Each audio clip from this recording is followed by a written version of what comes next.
Welcome to Nightlight. Step away from the mainstream and gather around as we enlighten the world and our realities and travel this cosmic journey we call life.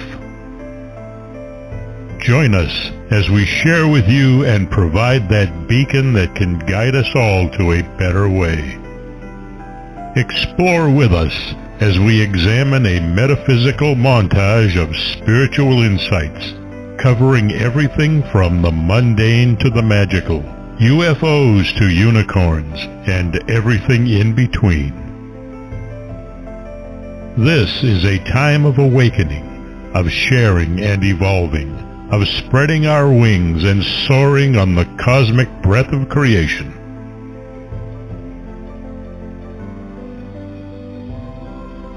Come and join with other light-minded spirits as we weave our lights together to seek understanding, enlightenment, and with a little luck, some wisdom. This is Nightlight, a reminder that you are never alone.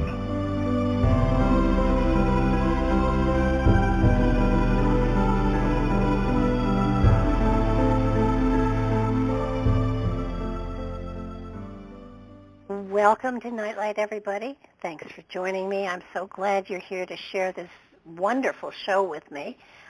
First, I want to thank Ken Quiethawk for his amazing intro. Please seek him out on the internet. He's a Native American storyteller, and he and his wife have preserved a tradition of storytelling that presents history and cosmology in a way that it cannot be forgotten. So check him out. He's a Native American storyteller, Ken Quiethawk. Amazing material. If you listen to the stories, you'll learn a far better way to teach history and life than in textbooks, which are now going into the history books as being antiques. But the Native storytellers have an amazing way of teaching, and I think it's a way that all of us should pay attention to. If for nothing else, a way of educating our children as to where we come from and who we are. I have Joshua Greene with me today, and he's written a number of books, but one that has been calling to me for years is the one we're going to be talking about. It's Swami in a Strange Land, How Krishna Came to the West. And it's a book that helps you to understand, if you're on a spiritual journey, exactly what it takes to be a spiritual teacher of high quality. And it's an amazing book. You can't put it down, and you will flow through it, and you will gather information and insights that will probably enhance your own journeys. But highly recommend that you read it. Let me tell you a bit about it. In 1965, a 70-year-old man, soon to be known as Prabhupada. So I'm stammering under this because I'm stammering. He set sail from India to America with a few books in his bag, pennies in his pockets, and a message of love in his heart. He landed in New York at the peak of the revolutionary counterculture movement of the 60s, a good time to be in New York, and went on to spark a global spiritual renaissance that led to the creation of the International Society for Krishna Consciousness, which has changed millions of lives. And though this book may not encourage you to become one with this movement, it will inspire you to become one with your own growth. Through the depiction of this gentleman as both an enlightened luminary and a personable, funny, and conscientious individual, the book shows why cultural icons such as George Harrison and Allen Ginsberg incorporated this man's teachings into their lives, and why millions more around the globe embarked upon the path of bhakti yoga in his footsteps. Carefully researched, skillfully crafted and extraordinarily intimate, this narrative follows him as he rises from an anonymous monk to a world-renowned spiritual leader.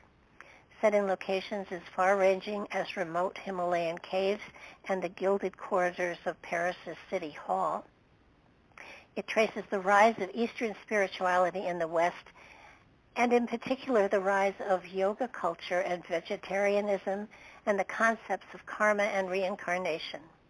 It's a remarkable journey into the deepest dimensions of the human experience and shows how one man with a dream can change the world.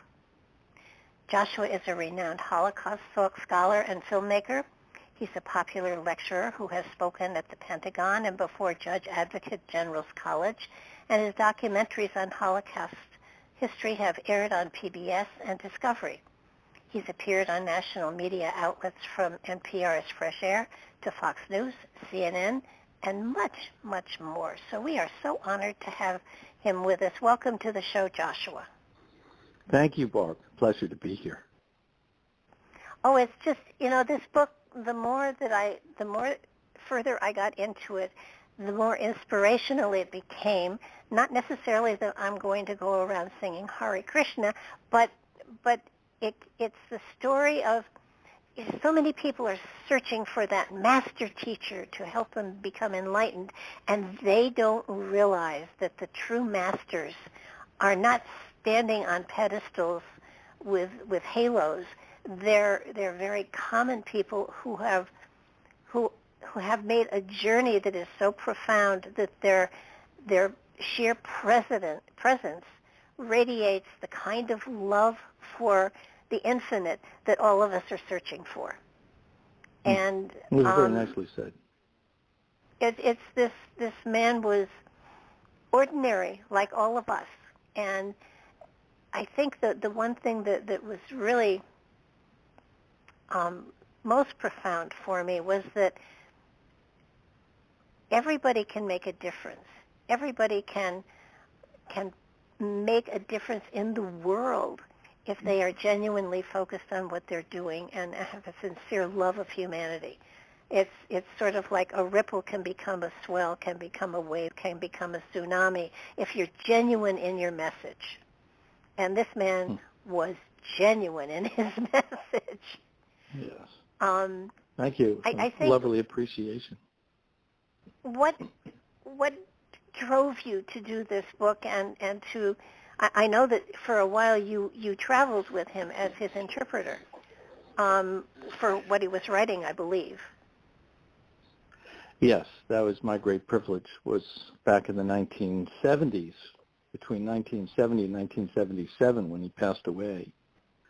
I had the opportunity to serve as his translator when he was in French-speaking countries. That was my academic background, was French literature.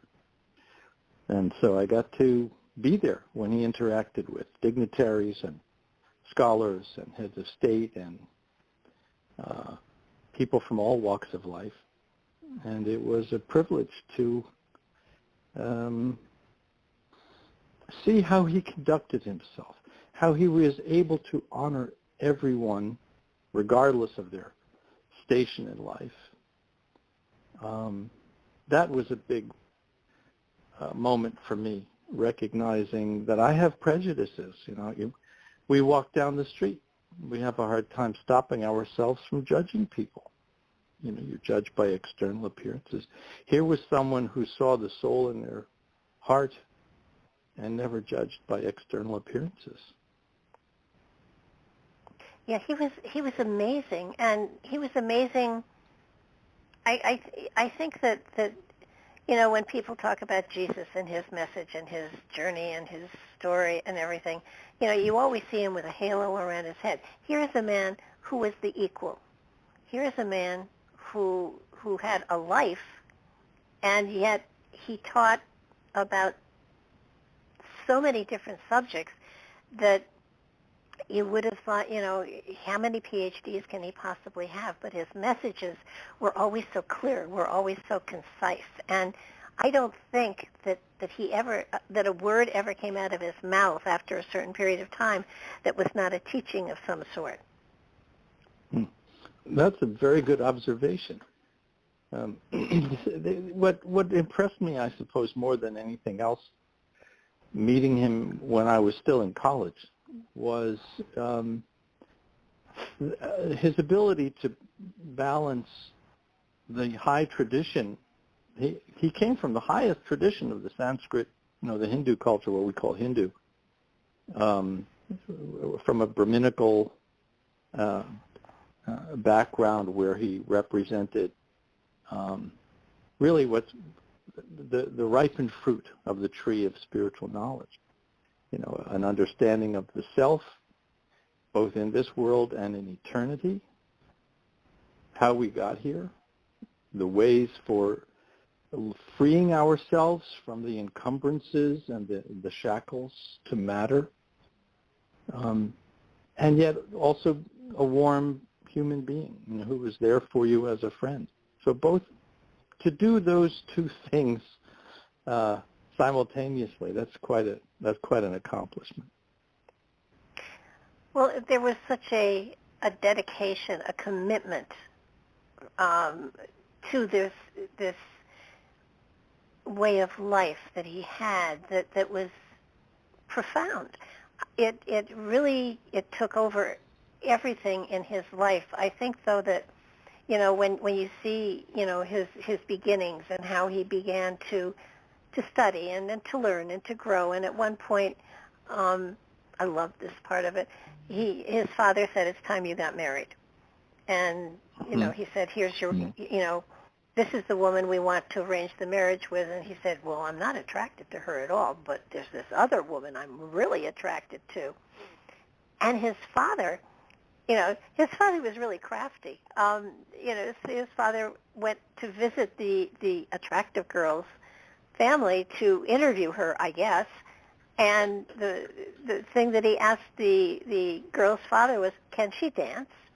And of course, that was a horrific insult. He was probably ushered right out of the house, and there was no chance that marriage was going to happen, because apparently asking if she could dance was in kind of inferring that she was a little bit loose. Well, you're really kind of getting right into it. Let's create a little bit of context for your listeners who may not have read Swami in a Strange Land. What we're talking about is someone who was born in 1896, so not even in the 20th century. He was born in the 19th century. Grew up in an Orthodox, what we would call Hindu family. The technical word is Vaishnava, or devotees of Vishnu or Krishna.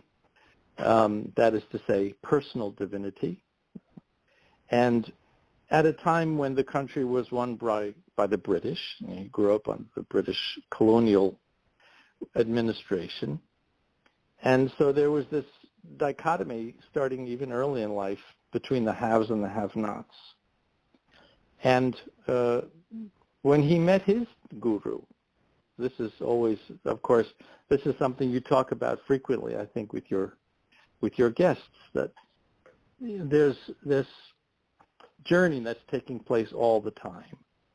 And in the case of Prabhupada, when he was, we would have been 24 years old, I think, he met his guru. So he reluctantly, a friend said, "Hey, I understand there's this really wonderful teacher who's here in Calcutta. We should go hear him speak." And my teacher, Prabhupada at that time, Abai, said, "I don't think so. I've seen too many cheaters. I've seen too many people pretending to be gurus, pretending to be masters. I don't want to have anything to do with it." And his friend begged him. He said, "Look, just to keep me company, please come." He agreed.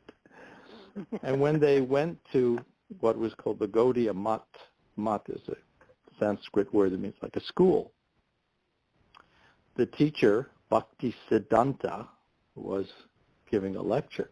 And Abai, later Prabhupada, listened very carefully and said, "This man is very knowledgeable." And he was very impressed with the teacher, and afterwards went up to meet him. And Bhakti Siddhanta must have immediately seen something in young Prabhupada, because the first thing he said to him, the very first thing he said to him is, "You seem like a very intelligent young man. Why don't you take these teachings of bhakti yoga, the teachings of the Bhagavad Gita, this knowledge of all life as a spark of God, and bring it to the Western world? They're in desperate need of this." Western world in those days meant basically America and Europe.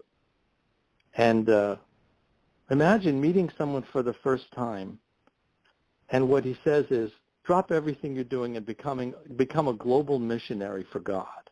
That's basically what he was saying to do. Sure. And, I mean, you were right. Prabhupada's father wanted to train him to be a man of God, a missionary, which is why he interceded in the choice of a partner, choice of a wife. He didn't want his son becoming so enmeshed in, the trivia of a material life that when the time came, he wouldn't be able to fulfill that mission of going out into the world. Now, I want to qualify something here. I feel compelled to say this. What he did, what my teacher Prabhupada did, was not meant to be followed by everybody. He had a particular mission. You have to bring this ancient teaching of the Bhagavad Gita, which is thousands of years old, and the message of the soul's journey back to God. You have to bring that to the heart of the beast. America in the early 1900s. My gosh, can you imagine entering yeah. with that vision? Like, what am I getting myself into here?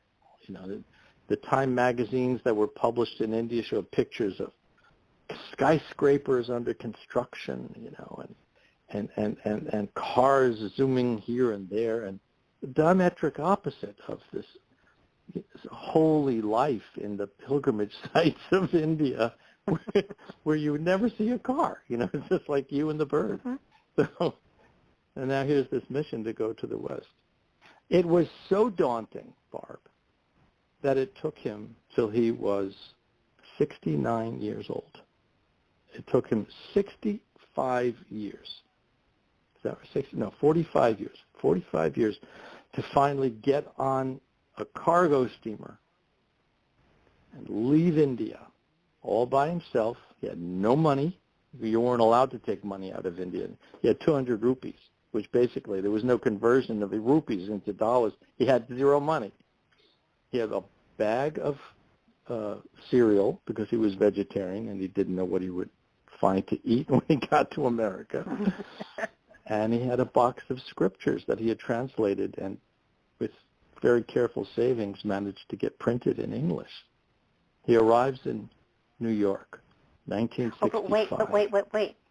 But there's one little thing that you missed. He had 2 heart attacks on the way over. Well, you are right. You are right. And if you're familiar with the Joseph Campbell monomyth model, the hero journey, there's very often this having to confront tragedies and challenges on the road of trials and the road of adventure to fulfill the life mission. You're going to be hitting a wall. You're going to be confronting some really difficult conditions. The good things don't come cheap. You've dedicated your life, Barb, for how many years now, to trying to bring a message of enlightenment to your growing audience. You've got this amazing worldwide audience now. And the message has consistently been the same. I've heard some of your interviews, and I know a little bit about what you're doing, and it's fantastic. But it's what people don't like to hear. They don't want to hear that I'm going to have to work hard for my spirituality. They want it easy.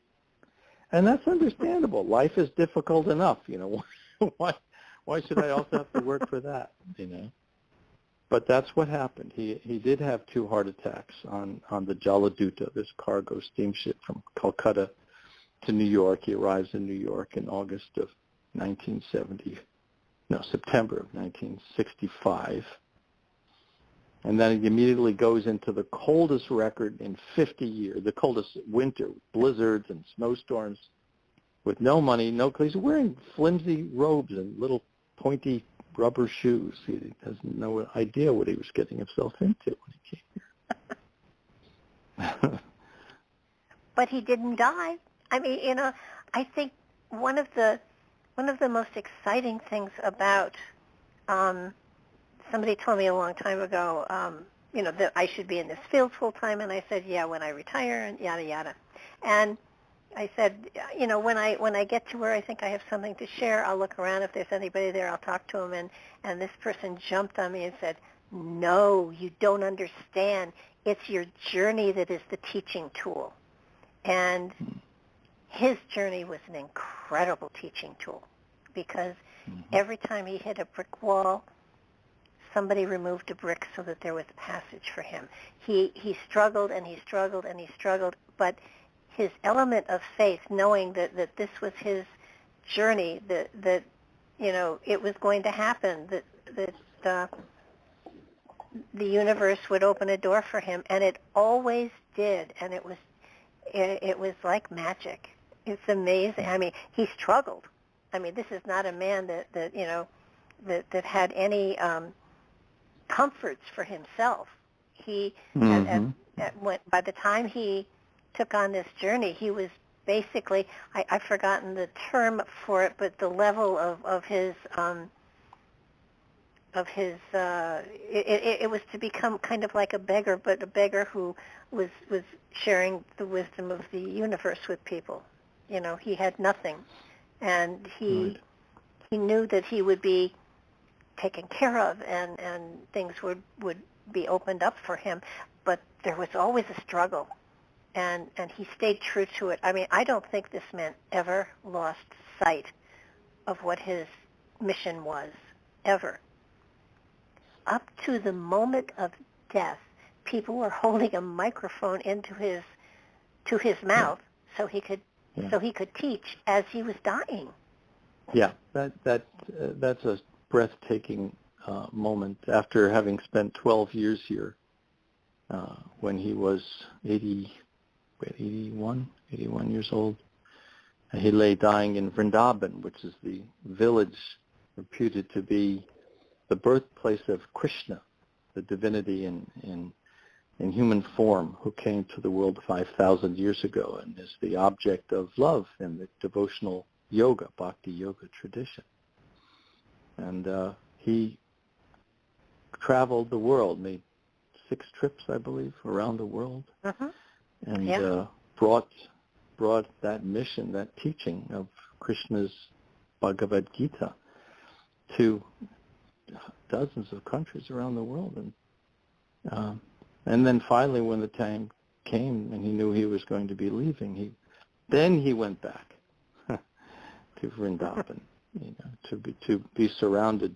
That's often the pattern.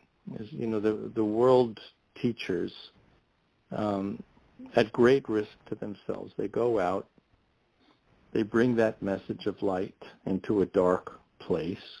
I mean, in the Sanskrit cosmology, we are now in what is called Kali Yuga, which is kind of the rotten apple at the bottom of the barrel. It's the worst of the 4 cosmic ages. And this is an age described in the Puranas as an age of quarrel and confusion, and the predictions in the Bhagavad Purana about this age are astonishingly accurate, about climate change and then the shift in the weather and the tsunamis that would take place, and the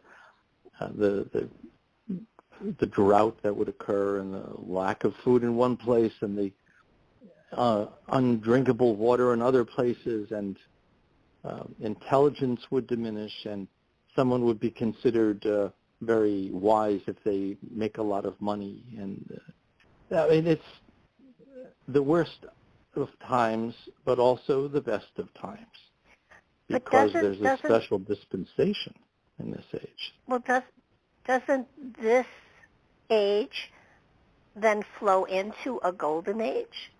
so that, this is... Yeah, but you don't want to wait around. I mean, that's another, according to the Puranas, it's another 480 some odd thousand years away.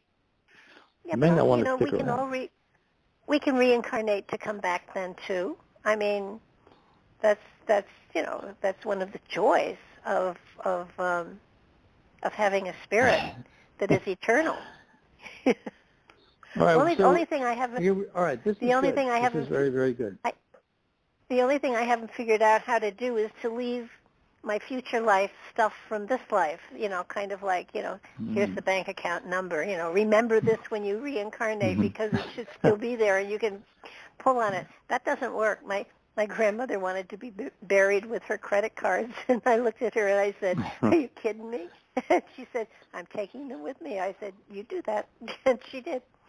But well, we do have that tendency, to project from the limited material world that we are familiar with into what we imagine that transcendent realm to be like. And very often it's a somewhat naive impression that it's the same kind of pleasures and facilities we have here, but in better shape, and longer lasting.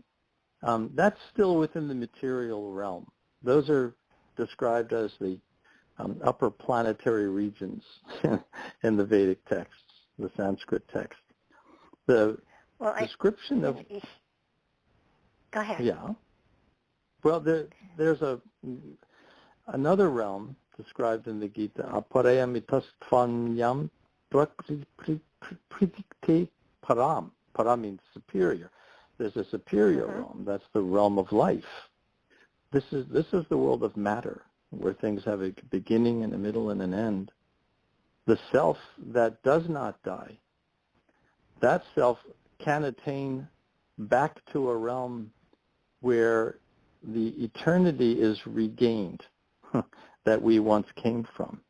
We have, everyone has that impulse. I mean, we remember ourselves in our childhood body and a young person's body, and then as we get older, the body changes. But we remember ourselves in those other bodies because the core consciousness does not change, and death is just one more change of bodies. So the teaching that Prabhupada brought to the West was that there's a simple method for regaining an awareness of oneself as that eternal consciousness, and that's through chanting. The method that he promulgated was mantra meditation, using sacred sound to stimulate consciousness. And he was pretty successful at it. Well, there is that ability to get into that eternal joy, that love that is part of the infinite.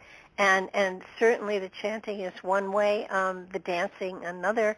I think that what he demonstrated and what he showed people was that, while you may be in dire straits as far as a lot of physical things that are going on, your spirit can still impact the material world with that joy if you open that portal and allow it to flow through you.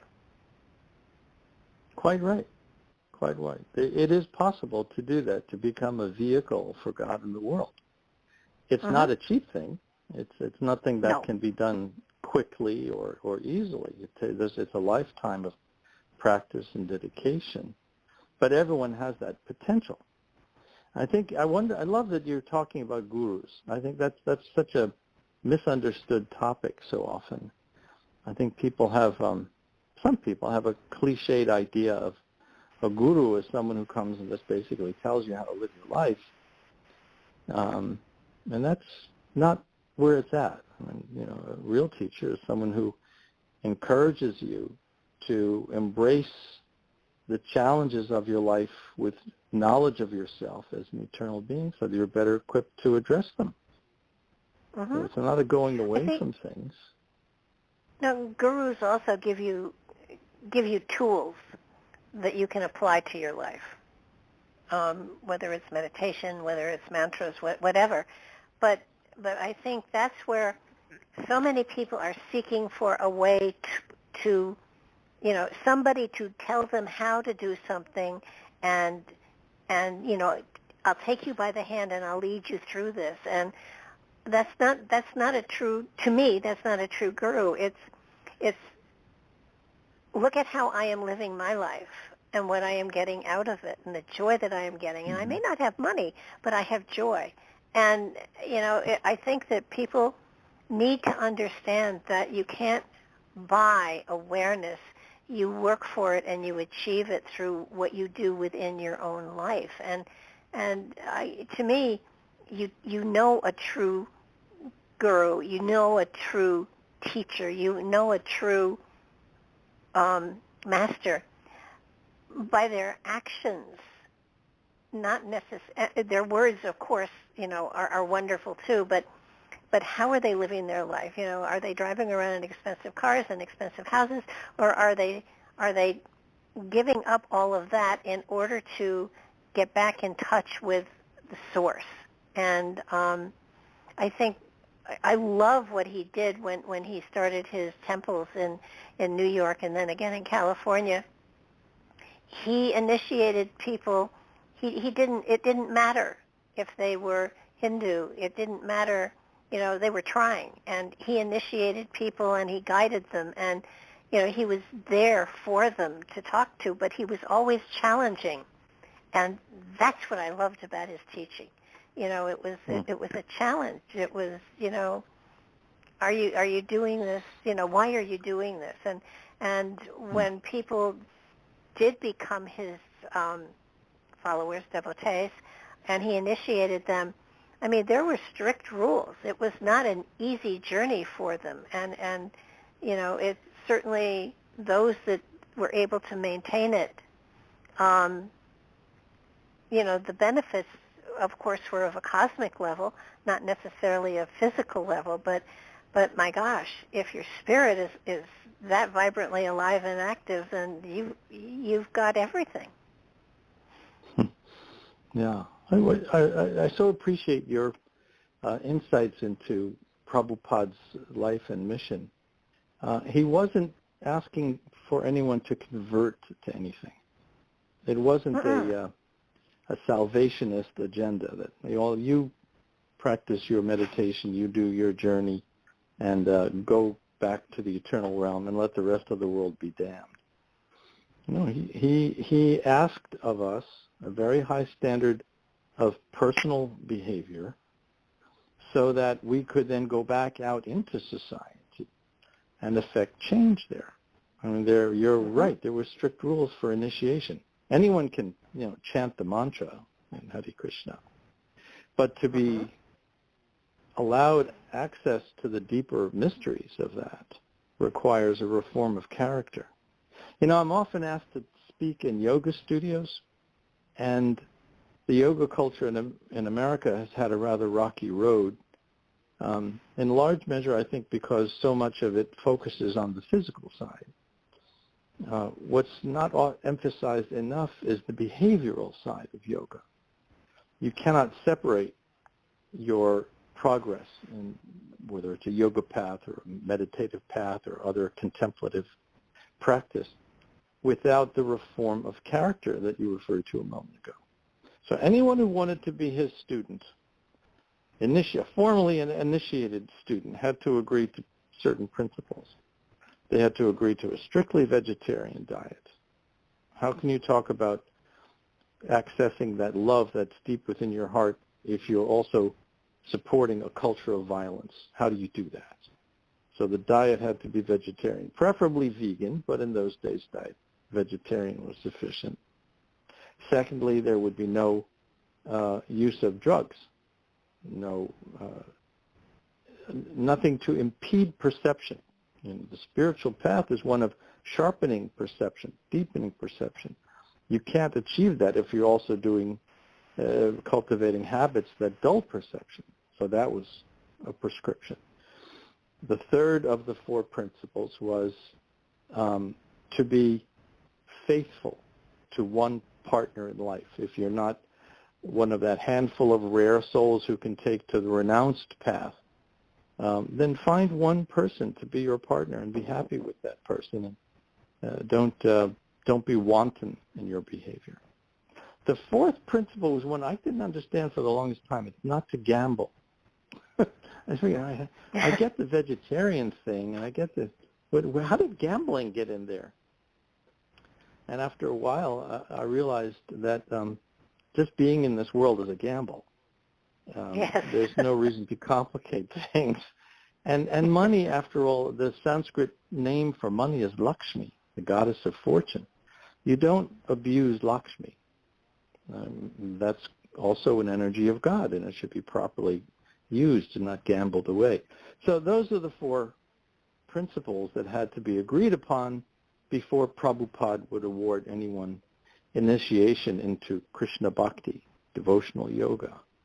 So you're right. It was, there's a price to pay for those higher realms of consciousness.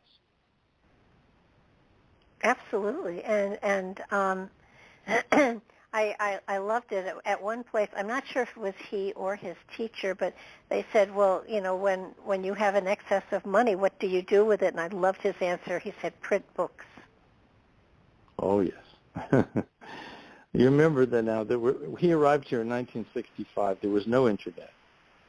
There was no cell phones. There was no personal computers. There's no digital media to speak of. And books really were the means of communicating knowledge and wisdom.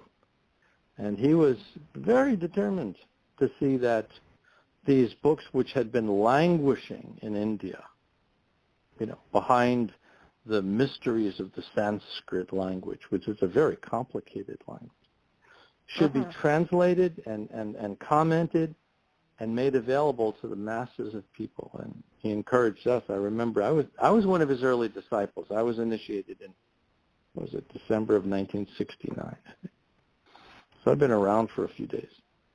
And he would always encourage us to read the books, to study, to really master the philosophy. He said, if you're going to do this, be serious about it. That's the only thing he asked, is that if you're going to take to this spiritual path, don't make it just a casual hobby. We're talking about regaining our souls. That's a sobering prospect. So it needs some dedication. Well, when he came to this country, I'm not sure. I think he had started it. Didn't his teacher give him the charge of translating 3 books or 3 texts into English? Well, yes. The first book that Prabhupada worked on, and he worked on it for many, many years, was an English edition of what is called the Srimad Bhagavatam. It is the most prominent of the Puranas, or historic texts. The Bhagavatam is really the foundational scripture for bhakti, or devotional yoga. There's a more popular book, which is, you might say, a summary study of these ancient teachings, called Bhagavad Gita, or sometimes affectionately called simply the Gita. The word Gita means a song, and the Bhagavad Gita means the song of Bhagavan, or Sri Krishna, the Supreme Being. It was enunciated on a battlefield, actually. It was a discussion, a dialogue that took place on the eve of battle. And a warrior, Arjuna, who was Krishna's friend from childhood, they'd known each other, hesitated to enter into battle. He was a soft-hearted soul. Even though he was a military man, he didn't want to hurt anybody unnecessarily. And so he lost his mojo. He lost his moxie, and he refused to fight. And Krishna said, no, you've got the wrong idea here. You want to be a spiritual person by going away from the battlefield. You've got it all wrong.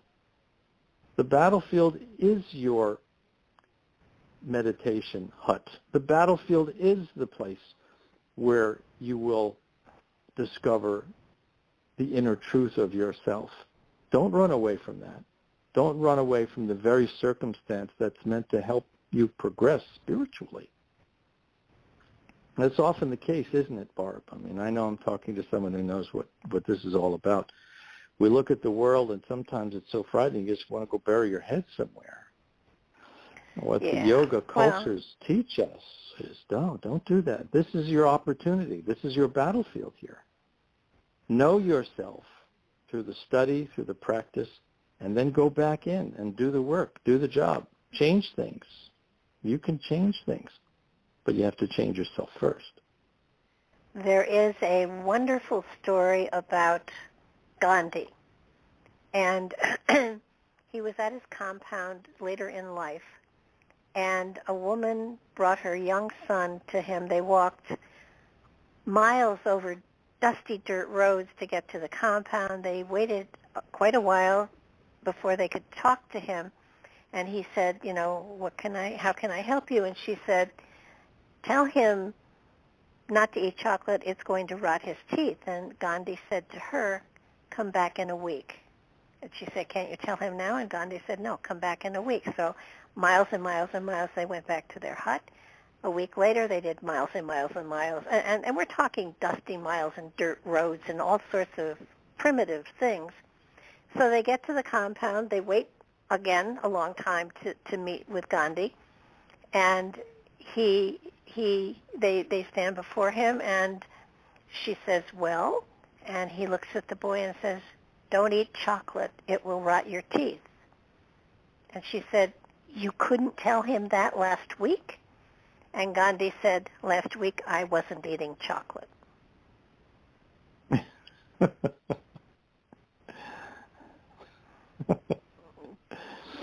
Oh, there you go. Yeah, it's you can't in my opinion, a teacher isn't a valuable teacher unless they have learned the lesson they're trying to teach. And it's the same way I do believe with Prabhupada.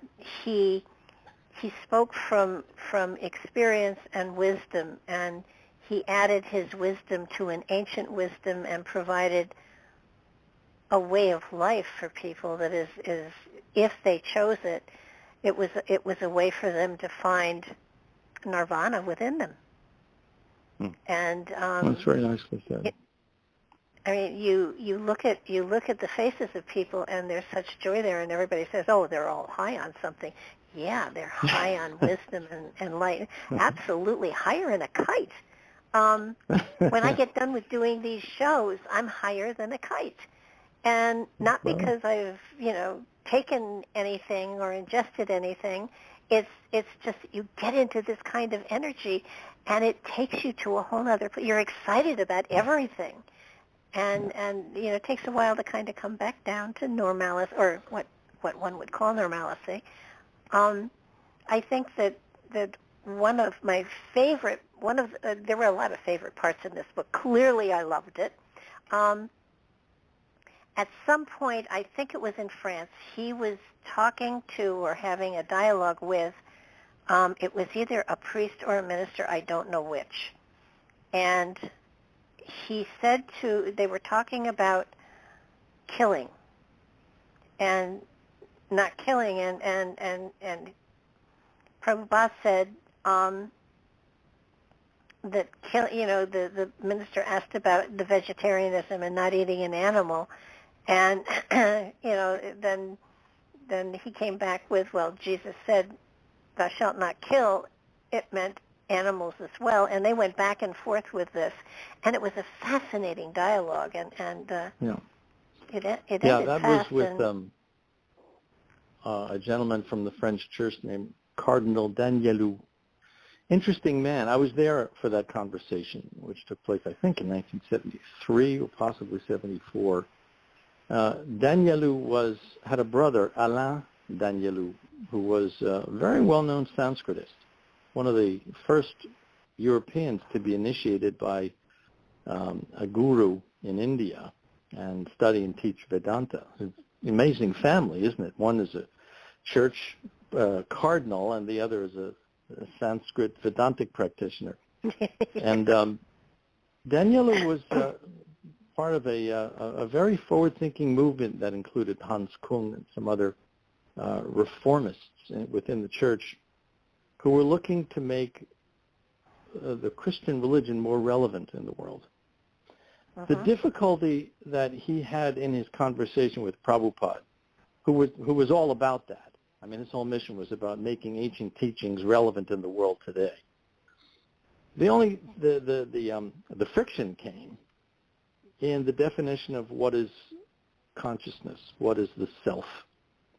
The traditional theology in the Christian church is to say that humans have a soul. All other life forms have something that's not quite as good as the human soul, so that there is no sin, there's no reason to refrain from meat eating, for example, because animals don't have souls the way humans do. You know, Prabhupada came from a very different orientation. His orientation was, well, let's first determine what are the symptoms of life, and then we can determine whether a soul is present or not. You know, symptoms of life: being born, growing, ingesting food, giving off byproducts or children or seeds, maturing, old age, and death.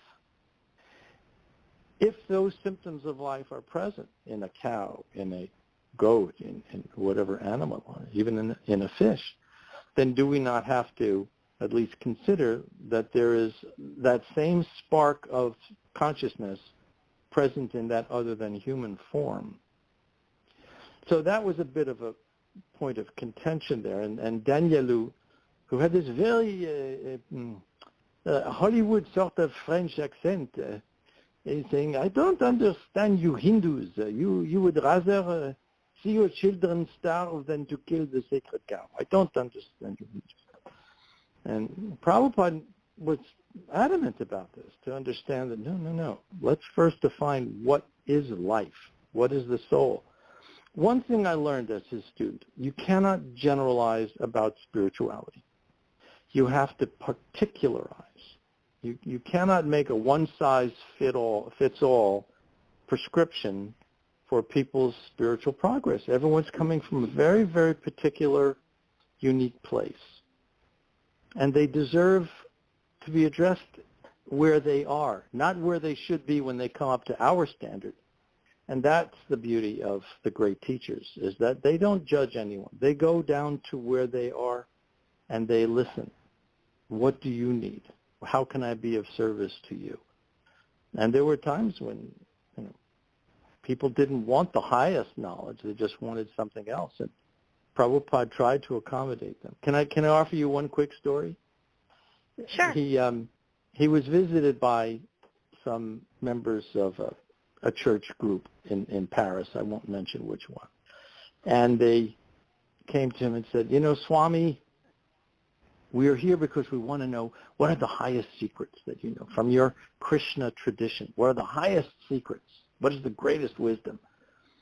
And he said, oh, well, I can tell you that. And what he did was to tell them the 4 basic principles, behavioral principles that I just described for you that are required for basic initiation.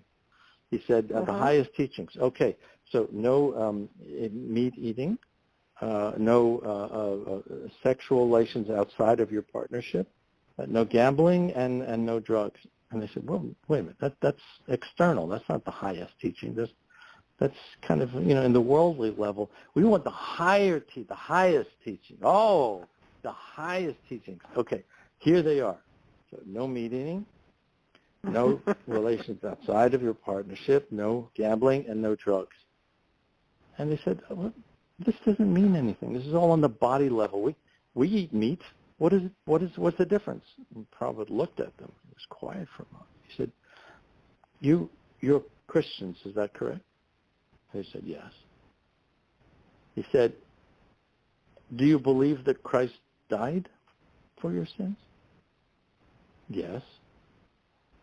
Then he slammed his hand on the table and said, then why do you continue to sin? Why do you kill?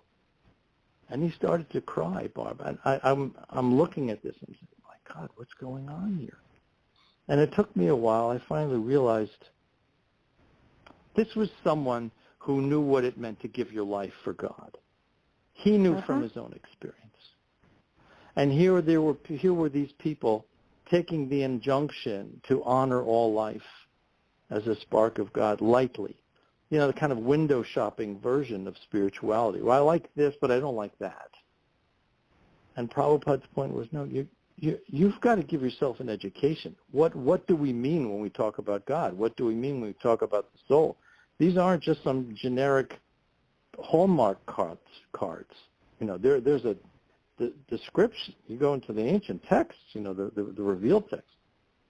There's a description of what the cause of creation is, how creation comes into being, how a soul and why a soul comes into bodies and goes through the cycle of reincarnation, birth after birth. How do you exit from that cycle, and what is the goal? Where do you go? These are very specific things, that, at least for me. Okay, that's what attracted me to the Bhagavad Gita, and I tried to convey that in Swami in a Strange Land, that the teachings are quite specific. Prabhupada was very good about that, about making sure people understood that. Well, I think the other thing that you know, when I saw it, I thought, yes, I can relate to this, was the aspect of the spirit, the fact that it is eternal, it is a part of the infinite, the source, whatever you want to call it, and that it is in, for me, that it is in every living thing. And you know, I think what really brought it all home to me was the fact that it isn't just people and animals. It's plants. It's trees. It's anything that has life. It has that cycle. And I think I read a book by Jacqueline Lang, I think her name, I think she was in either Australia or New Zealand. She wrote a book called Deva. And, you know, when I booked her on the show, I thought, oh, we're going to talk about the little people and stuff like that. And no. Once I got into her book, I realized she was talking about the spirits of the trees and the plants and life in general. And it was just so profound for me that you know, the rest of the stuff is cool too. But the fact that there are devas for, you know, each individual tree, and then each individual source of tree, and then trees in general, and so there is a hierarchy of devas, of spirit gods, and it makes the life around you so much more vibrantly alive when you realize that we don't pay attention to the fact that there is all of this life and magic around us. And the one time when he was walking in a park someplace and he used twigs to brush his teeth with, and he asked one of his people that were with him to break off a few twigs from I believe it was a willow tree so he could brush his teeth, and they broke off two and went for a third, and he said, no, don't traumatize the tree anymore. 2 is enough. And it was like, you know, he recognized the spirit that was there. And when you look at Native Americans, you know, they way back before we, you know, really destroyed their cultures, they would thank an animal for releasing their life so that they could have food and clothing. I mean, they honored the spirit within the animal. And, you know, I guess the more primitive you get, the more closer you get to nature and the understanding that there is a spirit everywhere. And you're motivating me to ask whether it would be okay if I read about 10 or 15 lines from Swami in a Strange Land. May I do that? Sure. Absolutely. There's a section here that you're inspiring me to read. It's brief, but I think it gets across the point that you're pointing to here. He's on a bus. He's just arrived in America in 1965. He's 70 years old, doesn't know where he's going, has no money. He has one address in Pennsylvania, someone who's offered to an Indian family. America's 400-year history revealed itself to him with every passing mile. He's in the Greyhound bus going to Pennsylvania. Pioneers had made their way across the Atlantic seeking religious freedom in a land of their own. They crafted homes of wood cut and carved with their own hands, plowed the earth, offered prayers of thanks, and built a nation like none other in human history. Generations came and went, and their descendants swapped their ancestors' noble purpose for the chance to bore through mountains and urbanize vast tracts of land. They spent fabulous sums constructing coast-to-coast highways, soaring skyscrapers and dense cities that concentrated millions of people into vertical mazes of concrete and glass. Inspired by advancements in technology, they evolved a new ethos. Americans were no longer caretakers of the earth, but its masters, competing with one another for profits and goods.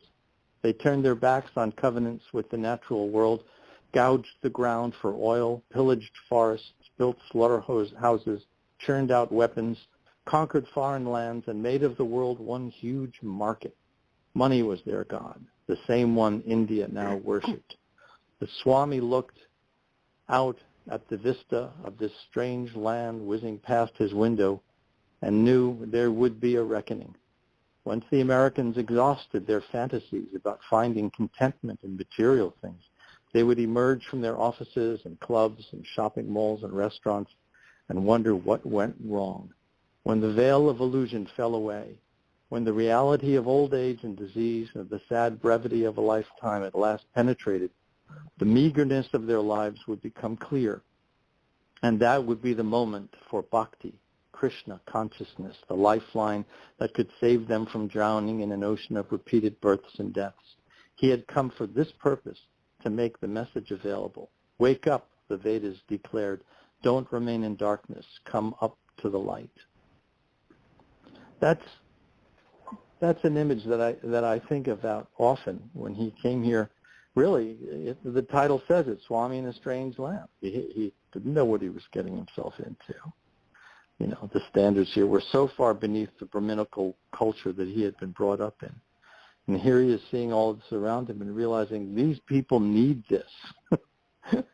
They need these teachings more than anybody. And he almost died, as you mentioned. 2 heart attacks on the boat coming over. And yet he stayed. He stayed because other people's well-being was his happiness. And he got great joy out of teaching too. I think one of the wonderful, what makes a good teacher a teacher is that they're constantly learning. And I got that feeling from him that he was constantly in his interpretation and explanation of the material he was working with. He was continuing to grow and to expand his wisdom, his knowledge, and his ability to give it to give, or not give, but to inspire other people to seek information as well. Yeah. And what a wonderful observation that is. Wonderful, wonderful. Boy, I admire the way you've read this book. Yeah, I think there's a misimpression sometimes about what a guru is. We started to talk about this a moment ago. A really proficient guru, someone who knows his or her craft, I say his or her because there are also women gurus, is someone who knows enough to step back away and allow the student to make the mistakes that are necessary to grow. Mistakes are not our enemies. They're probably the best learning tools we have. Sometimes, this is from hard knocks, I can tell you from my own experience, sometimes the best spiritual progress comes disguised as material failure. Mm-hmm. You've tried to do something, and it's fallen flat on its face, and you think, well, it's all over. Well, no, maybe it's just beginning. Maybe that was a message you had to learn before you could make the true progress in the right direction. And the guru will allow you to do that just gently. I think in my life I have seen, I know there are times when I assume I know exactly what the universe wants me to do and I plow ahead, and I know that instead of waiting for the flow, I have decided to pig-headedly go ahead before it was time or I was ready or whatever.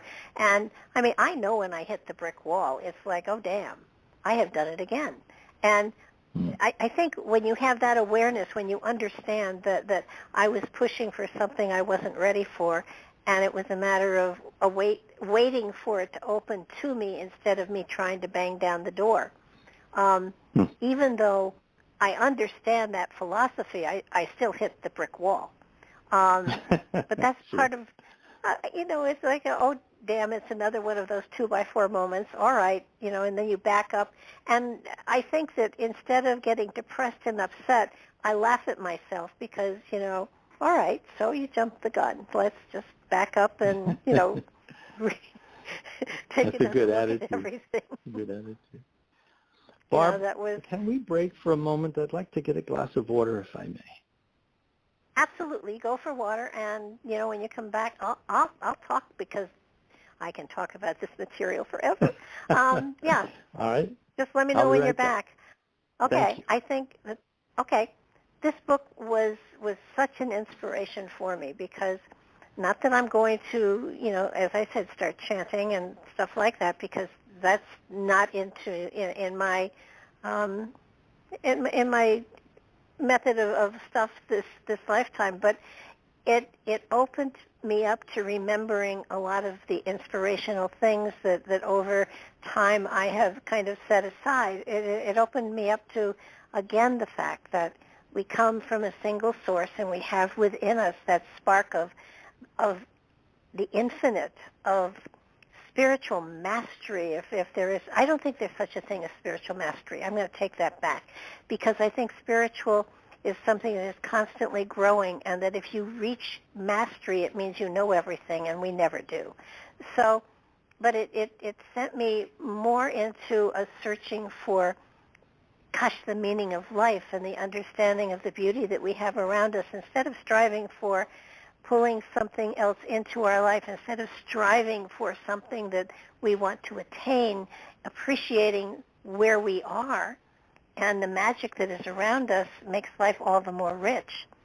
This simple old man came to this country when he was definitely, beyond Social Security, after a while, and yet he constantly was showing in his actions and in his beliefs.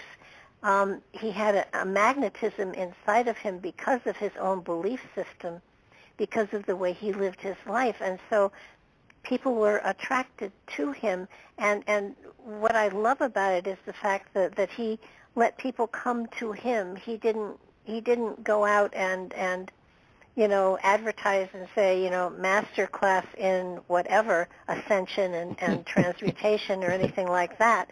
I mean, there were no flyers out there. He allowed people to find him.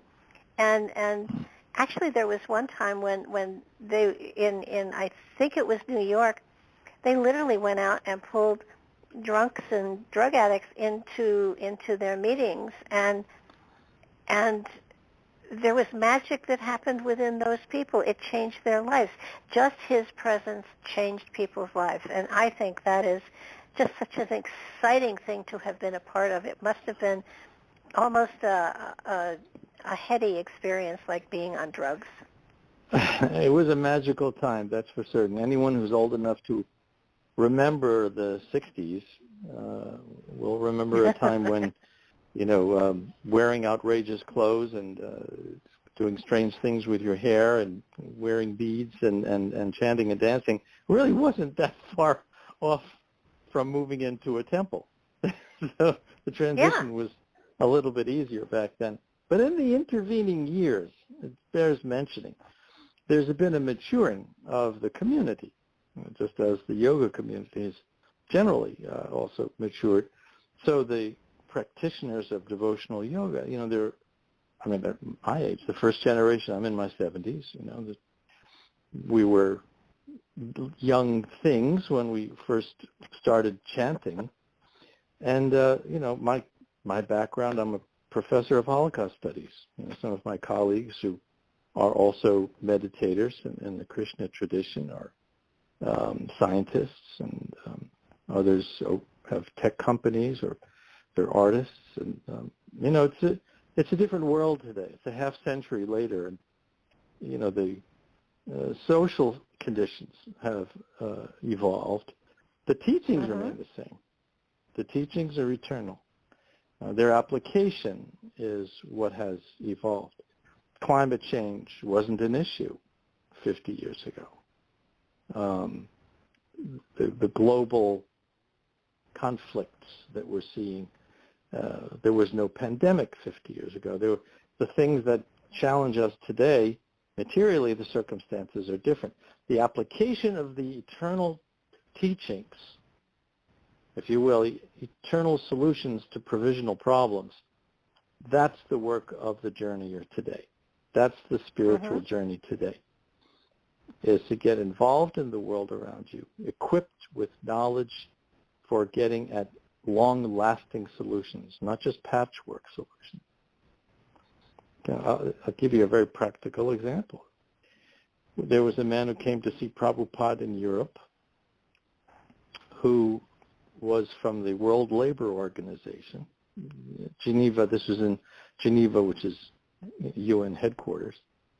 And Prabhupada asked about his next guest, so I was describing for him. Well, this is a man who comes from an organization that was founded after World War II, and its purpose is to establish fair working conditions in the workplace and to establish trade agreements internationally. Prabhupada nodded. So the man walked in. He sat down. The first thing that Prabhupada said to him was, people want the best goods at the best prices, so why shouldn't we have free trade?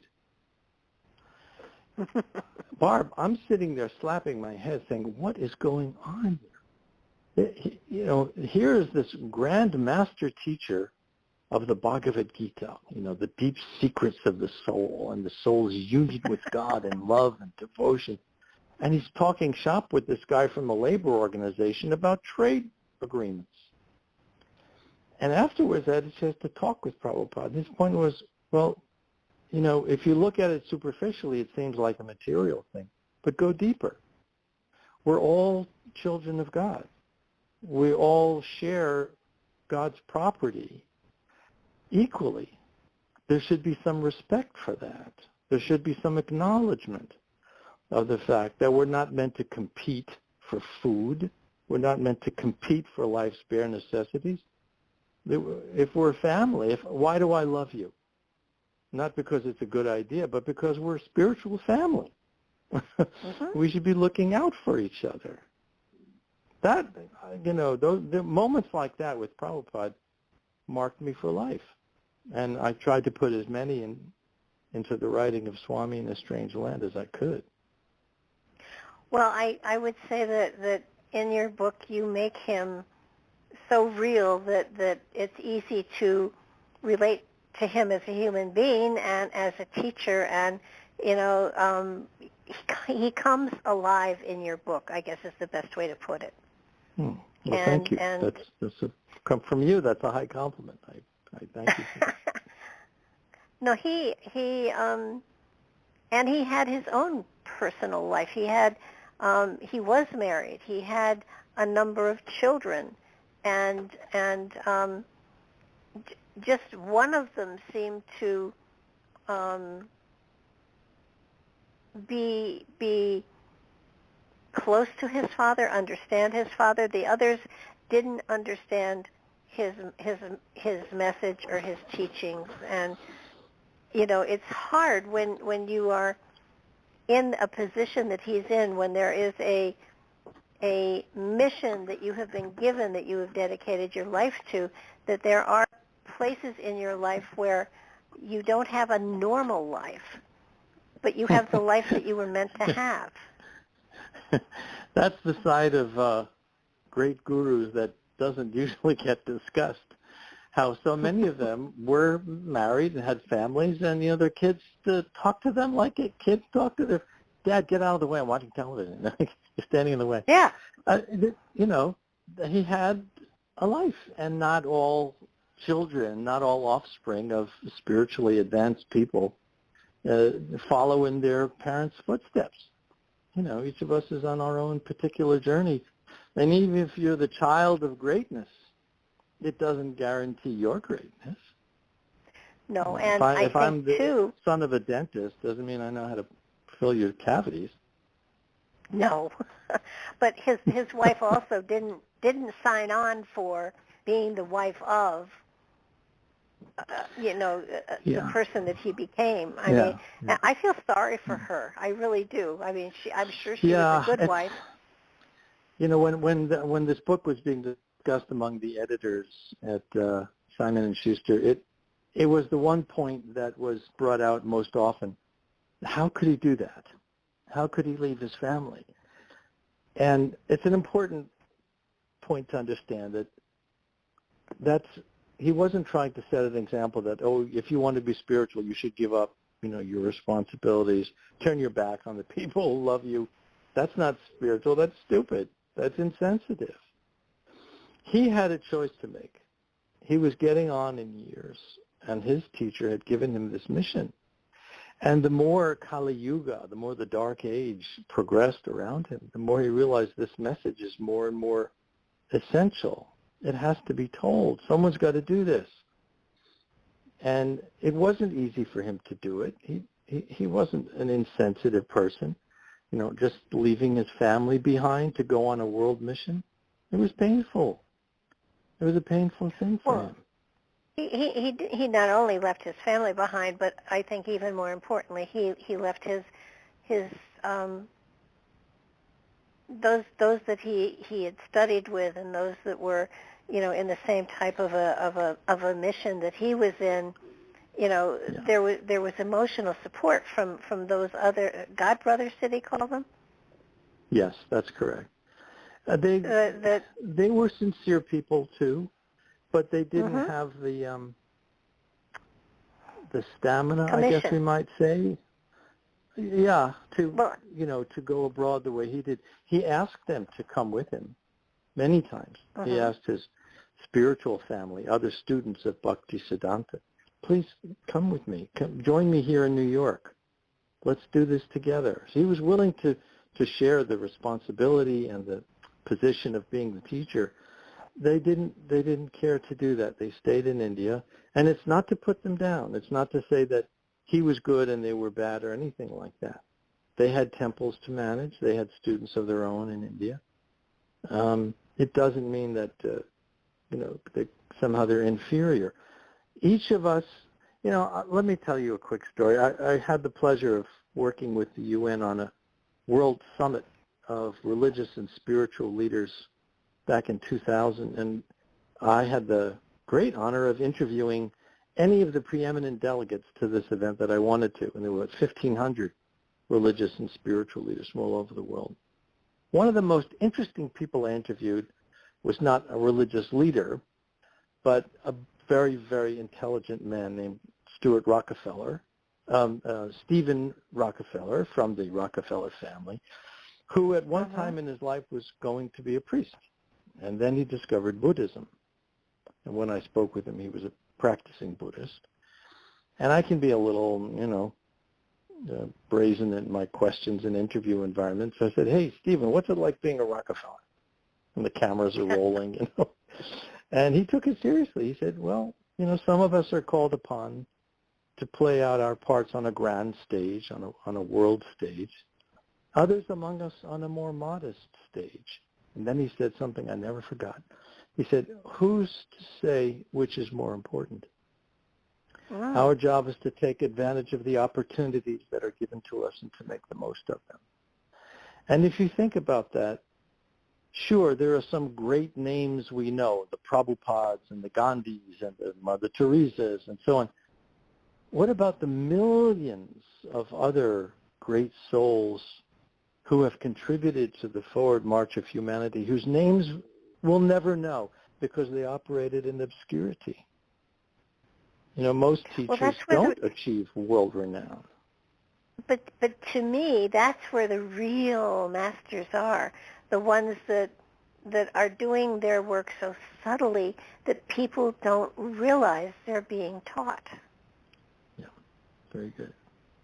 Yeah, and that's what Prabhupada wanted to do, like all real proficient teachers. He wanted to help train a community of, the Sanskrit term is saragrahis, or essence seekers, people who cherish their life as an opportunity to find the essence of creation.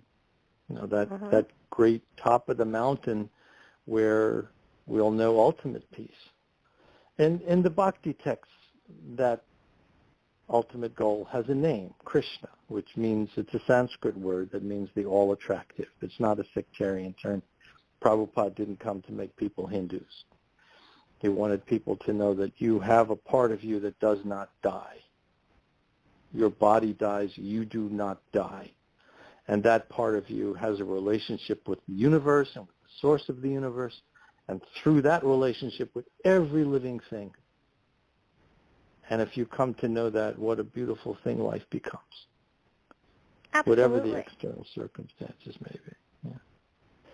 I think the thing that snagged me, initially was the because that's my feeling about the human spirit. That it is a part of God, and we all have that part inside of us, and we can express it to the degree that is appropriate for us in this lifetime. But to acknowledge it and acknowledge the connection it has with all of nature and all of mankind, it's a joyful thing, and you do your best to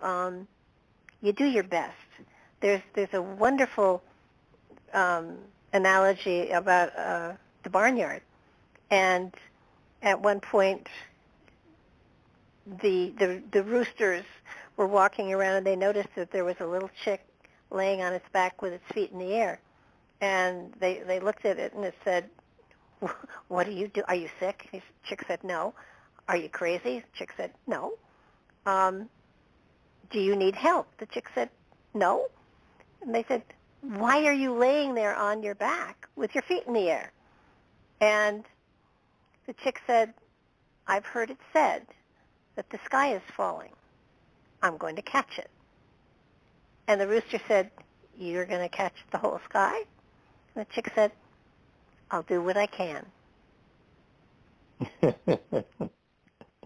That's lovely. And that's what we all do. We do what we can. It's not, you don't have to have a stage. You don't have to have a radio program.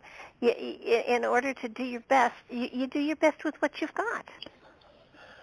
Yeah, look, here's the thing. If I may, I'll be a little presumptuous here. I think you and I come at this from a very privileged perspective. We've already reached a point. I suspect your listeners, these are the people whom you attract to your program, people who already have some sense of the greater mystery behind things, yes, more than what our eyes can see, more than what our intellect can grasp. My concern, and I learned this from my teacher Prabhupada, is for those people who are not already predisposed to that journey. For example, he went out of his way to encourage his science disciples. Some of his students were physicists, cosmologists, and so on. He went out of his way to encourage them to demonstrate that the truths of the self, the conscious self, are consonant with the findings of science. And he established an organization called the Bhakti Vedanta Institute for that very purpose. Up until maybe only 10 years ago, consciousness studies didn't have any purchase in academia. Today, you can get a PhD in consciousness studies. That's a big shift. Wow. That's a very, very big change. I have a brother who's a well-known physicist named Joshua Greene, and he and I have this conversation all the time. We love each other dearly. There's absolutely no friction between us, I promise you. But Brian is a physicalist scientist, and for him there is nothing but matter. And I think there is a reality there that needs to be recognized, that if you trace things down to their physics foundations, you can find explanations for how everything operates, including life. My particular orientation, which is the bhakti yoga tradition of India, says that life is different, that life is not a byproduct of matter, that consciousness does not come into being at some point of interaction between molecules and physical forces, but it is of a different nature. It is of a transcendent nature, which is why reincarnation can happen. The body dies, but the self does not die. The consciousness does not die. So this is a long conversation, and we joke about it. We say, hey, Brian, if your way of looking at things is okay, I just got to tell you, it's been grand being your brother. It's been great. It's been a great run. If it turns out that I'm right and we sustain past death, you and I are going to meet up. We're going to sit back with a couple of cold ones and really have a good yuck about this last lifetime. and he loves that. But I think the universe is so dimensional that it can accommodate these many, many different perspectives. That takes absolutely. some maturing. My late husband, Patrick Cook, was a biblical theologian. And, if the Bible said it, that was it, period. And we didn't argue. We debated a lot about the element of reincarnation. And we got it to the point where I said, look, there's not going to be any way either of us can prove one way or the other. I said, so whoever dies first, come back and tell the other one which way it is. And, and he agreed. Now, I believed in reincarnation. He did not. And so he's been gone 10 years.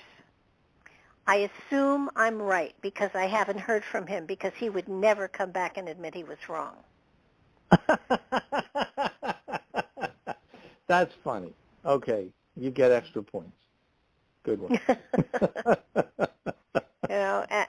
And if my assumption is wrong, you can come back and tell me. But he hasn't turned up, so I'm pretty sure there is such a thing as reincarnation. But you remind me of that story of the two old friends who were talking, and one says to the other, "Are you afraid of death?" And the friend says, "Oh, I'm not afraid of death, but I'm very worried about the hereafter." The person says, "What are you talking about?" He said, "No, you know what it's like. You get up in the middle of the night and you stumble down to the kitchen and you look around and you scratch your head and say, 'What am I hereafter?'" So, so many different impressions about what life will be like after the one we're living now. It's exciting. At the end of the day, isn't that what it's really all about, is to just catch hold of that excitement, that adventure. Oh, yeah. There's a verse in the Bhagavad Gita where Krishna says, "I am victory and adventure." What a great way to describe the spiritual journey. Absolutely. And I also, he points out also that while the Bible is only 2,000 years old, the material that he was using is thousands of years older. The wisdom in it is precious. And some of it is definitely reflected in the teachings of Jesus. But I think people, when you talk about reading these old texts, they think, oh my God, that's so ancient that it doesn't apply to today, but it does. And you have given him a presence in literature that what I love about it is, your book will be out there forever. You're going to come and go. He came and went, but his teachings are out there, and they provide a link to those ancient teachings that he also did his best to translate and publish. Yeah, wonderful. Oh my gosh, you're so eloquent about this. That's the work of every generation, is to find a contemporary language in which to express millennial teachings. And I work with religious spiritual leaders. There isn't one community I can think of that isn't going through this exercise. How do we make ourselves relevant to people outside our own community? What is our contribution to the world today? It is the single greatest challenge to anyone who has a non-physicalist worldview, you might say. Let me give you one example. Prabhupada talked about ahimsa. Now, ahimsa is a term that many people are familiar with, and they would generally translate it as meaning nonviolence, do no harm. Well, there's a more nuanced, contemporary understanding of the concept of ahimsa reflecting the world around us today, which is non-aggressive participation. Just to not do harm is no longer sufficient. You have to be prepared to step in when you see harm being done and contribute to stopping it. Look, my background is Holocaust studies. If you learn anything from the Holocaust period, it's that the people who did nothing, the so-called bystanders, sided with the perpetrators, not the victims. Ahimsa today, 21st century ahimsa, means spiritual social action, where you non-aggressively become part of the solution. And so that's a change. That's different. You know, there was a time when to be spiritual, you would go off to the woods. You wouldn't stay in society. You wouldn't get involved. Those days are gone. We're too interconnected now. The world is too much a global village. And what we do here affects life halfway around the globe. So we're compelled, if we really are committed to a spiritual journey, we're compelled to get involved and to help bring that light into the world around us. What a heavy responsibility to have taken these ancient teachings and brought them forward in time appropriately. Yes. Oh, well said. Well said. That word appropriate is critical. As I don't know about you, but honestly, off the record, just between you and me and your million listeners, I'll go into classes sometimes in yoga studios or wherever. Barb, I swear I don't know what they're talking about. They bandy about these Sanskrit terms as if they, lose your kleshas and grab a hold of your karmas, and I don't know what they're talking about. These are very profound ideas. Very profound ideas, and they require some study and discussion.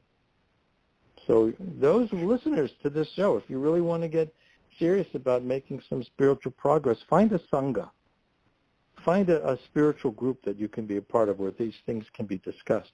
Not easy trying to do this on your own. Just reading Bhagavad Gita on your own, tough stuff. Find a circle of friends. Well, it's very similar to even people who are doing Bible studies. I know there are tons of Bible study classes all around, but I have not found one that has a Strong's Concordance in it that will tell you what the word meant 2,000 years ago. Interesting observation. Yeah, with the meaning of words changes over time. Absolutely. Yeah. I mean, not only the words and the meanings of them, but the situations wherein they are uttered change. So, there is a lot of fluidity to this, and I think his interpretations of these ancient texts. How many volumes? He wrote a gazillion books. It feels like. More than 60 volumes of Sanskrit text and translations. Yeah. There was an interesting comment that he made in one of, I'm trying to remember which book it was, where he described that it is the work of every generation of teachers to find a way to contemporize the teachings, and that is what a guru does. A guru is not just a bookkeeper, a librarian who takes ancient texts and passes them down from one person to another. A guru is someone who knows how to apply those teachings in a contemporary language with sensitivity to the issues and themes and challenges of the world around us. Otherwise, it's just an exercise in some ancient practice with no particular relevance. No, this stuff is real. I sometimes, there are people out there who call themselves gurus, teachers, but to me, a true guru is a student who shares their learning. Nicely said. There are many kinds of gurus also. I mean, you've got cooking gurus and martial arts gurus and, feng shui gurus and, fashion gurus. There's all kinds of gurus out there. Well, the kind of guru that you and I are talking about is the classic sense of one who is, the Sanskrit terms are shrotriyam brahmanishtam. Shrotriyam meaning shruti, or the revealed text. Someone who's learned. They understand spiritual knowledge not because they've invented something, but because they've mastered the traditional text. And brahmanishtam means they're an embodiment of those teachings. They are walking places of pilgrimage. Those are rare souls. They are. And if one was looking for one, see, I think you find them when you're ready to embrace their energetic field. I don't think they're not in the telephone book, and they're not in they're not online, but I do believe that you are drawn energetically to someone who is willing to share that energy almost magnetically. It's like, I can relate to this, and let's dig into this just a little bit more, and what do you mean, and how does that affect life, and how do I live that concept as opposed to, just being able to recite something. The chapter and verse people drive me crazy. Yeah. Quote a chapter and verse to me, that's great. You got a great memory. What does it mean? Yeah. How does that affect me?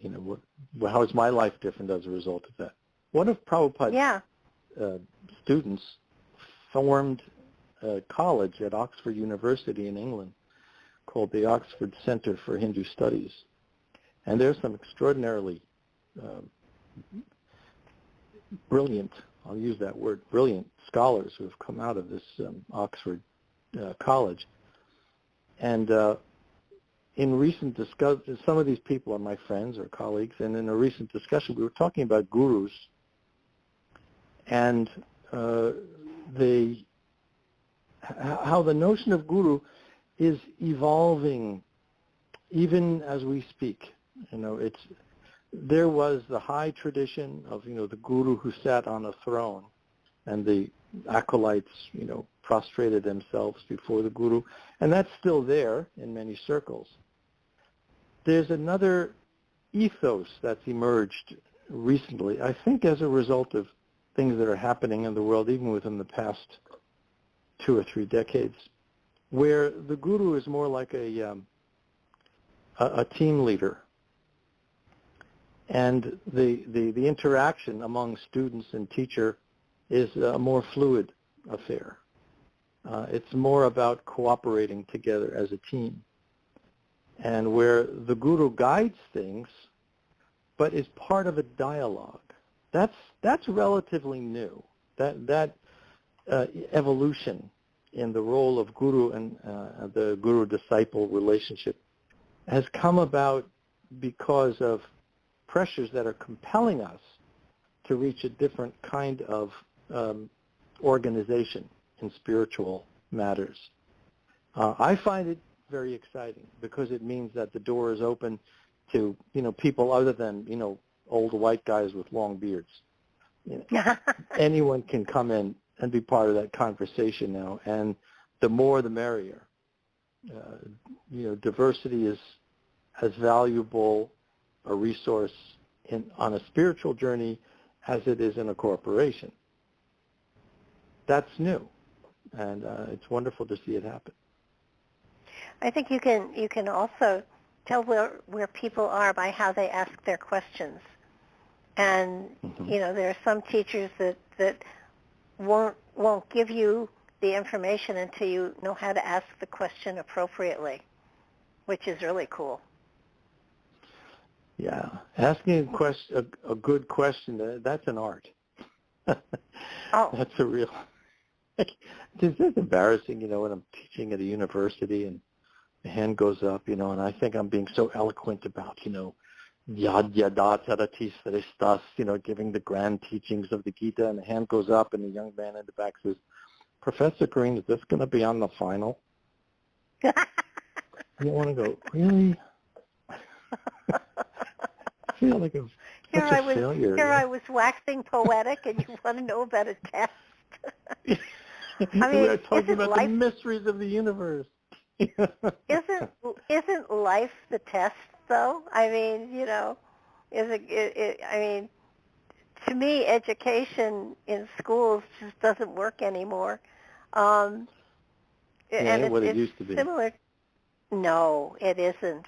And I can remember taking classes where we were, we got into a van and we drove along the highway, and then the van stopped and we got out, and the teacher would ask a question and we'd have to brainstorm it, and then we'd get back in and we'd row. I mean, school is just not school anymore. No, the budgets aren't there for the kind of field trips you're describing, and there's a long list of to-dos that teachers have to get through in a semester. It's kind of sad. But what do colleges really teach people anyhow? I mean, when you look at even high school and all right, colleges, the first 2 years of colleges are usually teaching you what you didn't learn in high school. So what do the last 2 years in college give you? What do they give? They give you materialistic techniques to survive and earn a living, but what do they do for your spirit? That's a problem, because there's this church-state divide that those of us who are in a teaching position are expected to not cross. There's been a tradition of suspicion about scholar practitioners, people like me who practice a particular yoga and who also teach it. The thinking being, how can this person, originally it was because of Christian missionaries in colleges and so on, how can they avoid the temptation of trying to convert their students to their form of belief? Well, that's attenuated now. That's calmed down. And the contribution of a scholar practitioner is in greater esteem these days, because it's seen that someone who has an experiential understanding of a tradition has something more to bring to the discussion than someone who's merely studied it from an academic or outside perspective. So there's a greater willingness to allow that practical dimension into the classroom, but you still got to kind of watch your P's and Q's. I taught special ed for 25 years, and the phrase meditation came up at one point, and the kids, I was in a secondary school, so they were older, and it was like, what is meditation? And it was sort of like, it's a way of calming yourself to listen to the secret whispers of your spirit to your soul and to you. And it got to the point where I finally turned the lights off. I said, okay, because they couldn't get it. I said, I'm going to meditate with you. I'm going to lead you through a meditation so you can feel what it is. And we 20 minutes later, lights went back on, and I said, okay, do you understand? And there was dead silence. And one of the kids said, I think I talked to God. And I said, probably. And they were all more peaceful. It was amazing how, I didn't do it every day because I would have gotten in deep trouble, but just demonstrating to them what it felt like to be, because a group meditation is being led, you're pulling everybody's energy together, and so that there is a greater synchronicity of energetics, and there's a more powerful energetic, so that really everybody got taken to the same place, and it was magical. I wish they would have let me do it on a regular basis, but they wouldn't have. But I think that the teaching is more experiential than it is, the read this chapter and that's what I'm going to test you on, and that and you're going to forget it right away anyhow. But it doesn't make sense to me. If you're going to take people into higher education. You're pointing to another very exciting development in education, particularly in business schools, where more and more there are departments of mindfulness in the workplace that have been established. There's a growing awareness that you cannot ask people to come to work, check their souls at the door at 8 a.m., become laborers for 10 hours or whatever, and then go retrieve their souls at the end of the day. You have to speak to the entire person. And so big corporations, fortune companies, have instituted meditation rooms. So they've built facilities for into contracts that people can have certain days off just to do whatever they want to do, to take a course of study or to take yoga, whatever they may want to do.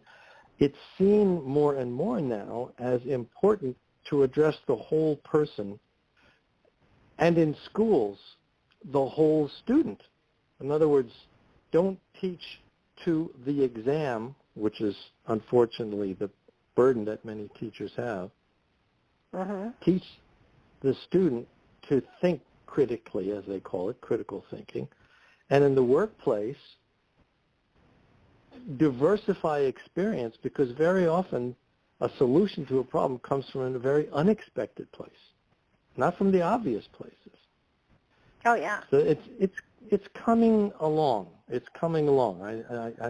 I'm familiar with people who teach mindfulness in different universities, and it's a very popular course.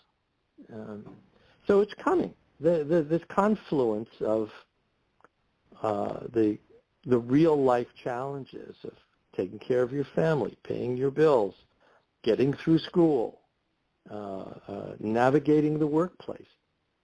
There's a confluence of those challenges with the wisdom of the ages and a way of informing how we live our daily life with the life of the soul. And that's what Prabhupada came to do. He came to teach that. And, we're lucky, aren't we, to be in touch with that. Oh, gosh, yeah. But, the thing is, I got to retire really, really early because I had a car accident. Best thing that ever happened to me in my life. So that I in my 40s, I was able to full-time all of this stuff. But many people, have, it isn't until they get into their 60s that they're able to really finally turn to their spiritual journey and but then they bring a lifetime experience to it. So in many ways it makes a great deal of sense, because you are able to apply your experiences to the wisdom that you're seeing, and you're understanding to a greater degree what went on in your life and how it went on, and what your contribution is to it all. So you bet. Right on. If someone's in their 50s or 60s, they're arguably entering the potentially most productive time of their life, because they're not so young anymore as to be stupid. They've learned a lot. And now, if they equip themselves with the tools of what I think you and I would call spiritual discipline, that wisdom can be conveyed to the benefit of a larger audience, and that's a real privilege. That's a real honor to be able to do that. So, look, Prabhupada he arrived in New York. He was 70 years old, for heaven's sake, buying condos in Boca Raton when they're 70. They're not traveling to a foreign country to start a movement. Yeah, I know this isn't. Life starts over after 70, right? I agree. I think that there is a, all right, so I paid my dues and I, contributed to Social Security and all of that crap. But now the meaty part of life starts in. Now the exciting part starts in. And you're able to really apply everything that you've gathered, or not, and enrich yourself in many different ways. And so many people just say, okay, I'm going to sit back and watch TV and eat bonbons by the fire. But there are those others that say, oh, this is so cool. Look at all of the books I can read. Look at all of the classes I can take on different subjects that, don't apply towards a pay increase or something. Look at all the magic you can get involved in the older you get. So, Yeah. I was excited. I was excited at 40. I was more excited at 50, 60, and 70. I can't imagine what 80 is going to look like, but I'm looking forward to it. Now, that's a definition of optimism right there. Can't wait for 80. When you... Wow. Well, no. But look at all you've achieved in your 70s. Can you imagine what you can do with another 10 years? Listen, can I come back and have another session with you next week? This is really helpful. Yeah, actually, after we're off, I do want to book you 2 more times. I want to get the Harrison book on, and I want to get the book on the child that was Schindler helped. Oh, yes, yes. Well, that's the 2 hats I wear, is the Holocaust studies and the bhakti tradition. And it's strange. People say, "What? How did you're supposed to be the spiritual guy in your family? How'd you ever get involved with the Holocaust?" Oh, it's fascinating stuff. Yeah. Well, I tell you, for the longest time, I didn't have an answer for that question. They would say, how do you reconcile your vision of the universe as this benign and beneficent place with, a supreme divinity, Krishna at the other end, at the end of the road, with the horrors that took place 80 years ago in Europe? How do you put those 2 things together? And I didn't really have a very good answer, so I went deep into the study. And short form response now, after having studied this stuff for a while, when we turn away from our true nature, when we turn away from our own souls, when we turn away from the part of us that is that spark of God, we can fall very, very, very, very far away. And when we turn toward that true self, then we can soar very high. Well, when you look at especially the concentration camps, the people in them survived because of spirit, because of God, because of that spark of the infinite that they carried within. Those that survived, and for the most part, have gone on to impress upon humanity a greater richness that is profound. I mean, the stories of survival, the stories of joy that they had in those horrible conditions, seeing what they saw and then seeing what they did, those survivors, what they did with their lives, is profound. I appreciate very much the spirit with which you say that, and I think I understand your purpose behind saying that. I would, however, offer just a small caution. When we talk about the Holocaust, elevating survival to a level of the human spirit is a little tricky. I remember a group here on Long Island asking me to help them with a film about survivors who had moved to Long Island. And I said, well, show me some of your material. And they had a flyer that said, these people who survived embody the human spirit. They are, for us, examples of heroism and bravery. All right, time out here. The 6 million who died, they didn't have a human spirit. They didn't have a will to survive. They didn't, So in that arena, I think sometimes we impose those kinds of messages of heroism and bravery and the human spirit because looking at the reality is too hard to bear. Survival inside Hitler's camps was a matter of pure chance. If you spoke German or what skills you had or whether you turned left or turned right, you never knew what was the right thing or the wrong thing to do. And survivors themselves never describe themselves in those terms as heroes or exemplars of anything. They talk about the unheroic things they had to do just to stay alive. But I understand the spirit with which you say what you're saying, and that is to be able, how miraculous we humans are, that even coming through the darkest of times, we're capable of rebounding. We're capable of, again, seeing the privilege of life, the joy of life, the divinity of life. That, yes, that's miraculous. And I'm so grateful, to my teacher that he helped me to see that. And this book was a thank you. Swami in a Strange Land is a thank you to my teacher, Prabhupada, for what he did to help my life and others.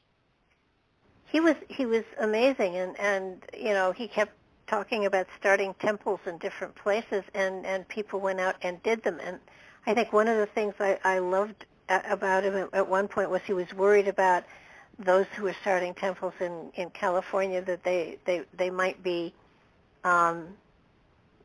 they might be sort of swayed in the wrong direction because of the culture that was out there at the time, and it doesn't appear that they were. It's a profound testimony to his teaching and the wisdom that he had to share, that people hung on to that even when they may have been tempted in other directions too. This was the 60s. It was Haight-Ashbury in San Francisco, the height of the drug culture, the epicenter of the drug culture. And here were his students following a very, very disciplined life and opening their doors to, a lot of kids were going through some bad trips and didn't have food or whatever. So the temple in those days was a shelter. These days, things are a little different. It's not the hippie era anymore. And there are more formal courses of study and so on, and community activities and outreach and environmental farms and vegetarian restaurants and all kinds of cool stuff going on. But, yeah, it was, if you can fortify yourself with a strong spiritual discipline, you can go into extraordinarily challenging conditions and turn that situation around. But don't imitate that. Don't do that prematurely. You're going to get into trouble. Well, I think what I loved about him was that everybody was welcome. It wasn't, and in India there was a caste system, but not here. And, anybody was welcome, and provided that they, that they wanted to learn, that they wanted to grow, that there was a spiritual purpose for their being there, they were accepted and in many cases initiated. And I know he raised eyebrows when he did that. He did. You're absolutely correct. The caste Brahmins in India, the orthodoxy that looks at the system traditionally as something that is male dominant, that is Brahminical authority, they were outraged that Prabhupada would initiate women and give women roles of authority, and took part in he performed wedding ceremonies when asked, and really went out of his way to acclimate the millennial teachings to a very fast-moving postmodern environment. And that was very forward-thinking and very brave of him. Yeah, he took a lot of flack for that, but he's proven himself correct. Well, I think within the Krishna culture, women are some of the most important players. I think one of the things that was so impressive was that I don't know who discovered them, but there were hundreds, if not thousands, of letters that, people wrote to him, and he answered them all as best he could. He I don't know put when he himself found time to eat or sleep. He was writing, meeting with people, giving lectures, recording devotional songs and music. I mean, I remember one time he started 3 o'clock in the morning with his translation work. This was in Geneva. He got up, went on a morning walk, came back. We had scheduled guests for him back to back, and he gave a class. It was like 10 o'clock at night, and I looked at him. I said, Prabhupada, you've been going for 20 hours straight. He just chuckled and said, "Oh, Hare Krishna." That was his joy, His joy was being there for others. There was one other story that I want to get in because it was so, to me, profound. I think this was in India, and they had found him a place to stay, and apparently somebody had gone in and seen that there were cobwebs all over the place, and so they went in and they cleaned all the cobwebs. And when he came back in, he saw that the spiders were kind of confused, and he said, "Why did you take the spider webs down? It was their home." I mean, yes, yeah. How? I mean, that I kind of went, "Aw." Respect for life in even the smallest of forms. To be able to. That's spiritual vision. To be able to see the same reality that other people see, but seeing it on a deeper level. That there's something more at work here. That's wonderful. Yeah, not to me. I would have cleaned the cobwebs, but obviously I'm not to the right level to appreciate that. But he did. It was he was sincere about it, and to me, that was so profound, and it wasn't fake. There are people that will fake something like that, but he was sincere. Our time is almost up. Is there a website you want to give out so people can find you and find your books and stuff like that? JoshuaMGreene.info. Okay. That'll do it. And your books are all on Amazon, and look fascinating. And we are going to talk about the George Harrison book and the. No, those two books got me. It was like, oh gosh, I got to get back. Well, thank you. You're a wonderful interviewer. I'm enjoying my time with you. Well, I promised you it would go fast, and it has. I want to thank you so much. Yeah, your book was phenomenal, and it's worth more than one read through. It really is. It was a fascinating book, and I would imagine that every time through it you'll pick something else up. So thank you so much for taking the time to talk with us and for writing this amazing, amazing book about this phenomenal man. It was an education, and I thoroughly loved reading the book. Oh, you're very kind and generous. Thank you. Thank you for inviting me. Oh, thank you. And everybody, thank you so very, very much for joining us today. This will be up on YouTube. And, click on subscribe or follow or whatever is there. That's the only way I know somebody is listening. But it has been a pure joy to have this show today and to go into this amazing book with this amazing man about an amazing man. Thanks, everybody. See you and talk to you soon. Stay well.